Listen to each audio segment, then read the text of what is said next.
ഞാൻ എപ്പോഴും ഏകാന്തതയെ ഏറെ ഇഷ്ടപ്പെടുന്ന ഒരു വ്യക്തിയാണ്. ഞാൻ എപ്പോഴും ഒറ്റയ്ക്കിരിക്കാനാണ് ഇഷ്ടപ്പെടുന്നത്. എൻ്റെ കുട്ടിക്കാലം മുതൽക്കേ ഞാൻ ഏറെ ഇഷ്ടപ്പെടുന്ന ഒരു കാര്യം ഒറ്റയ്ക്കിരിക്കുക എന്നത് തന്നെയാണ്. എനിക്ക് ഒരുപാട് ഫ്രണ്ട്സ് വലയങ്ങളോ ഒരുപാട് ബന്ധങ്ങളോ ഒന്നുമില്ല.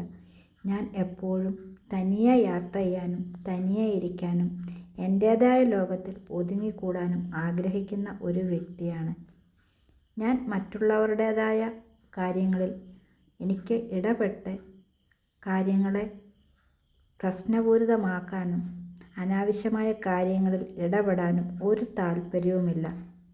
ഞാനാകുന്ന ലോകത്തിൽ എൻ്റേതായ സന്തോഷങ്ങൾ, മറ്റുള്ളവർക്ക് ഉപദ്രവമുണ്ടാകാത്തതായ കാര്യങ്ങൾ, എനിക്കിഷ്ടമെന്ന് തോന്നുന്ന കാര്യങ്ങൾ ചെയ്ത് ഞാൻ എൻ്റെ സന്തോഷം കണ്ടെത്തുന്നു. അതിൽ മറ്റൊരാളെയും ബാധിക്കുന്നതായ ഒരു കാര്യങ്ങളും ഞാൻ ചെയ്യുന്നില്ല എന്നെനിക്ക് പൂർണ്ണ ബോധ്യവുമുണ്ട്. ഞാൻ എപ്പോഴും തനിച്ച് തന്നെ യാത്ര ചെയ്യാനും ഇനിയും മുന്നോട്ടും തനിയെ തന്നെ യാത്ര ചെയ്ത് എൻ്റേതായ ലക്ഷ്യത്തിൽ എത്തിച്ചേരാനും ഞാൻ ആഗ്രഹിക്കുന്നു. അതിനിടയ്ക്ക് ഞാൻ എൻ്റെ ലൈഫിലേക്ക് ആരെയും വലിച്ചിഴയ്ക്കാനായിട്ട് ആഗ്രഹിക്കുന്നുമില്ല, ആഗ്രഹിക്കത്തുമില്ല.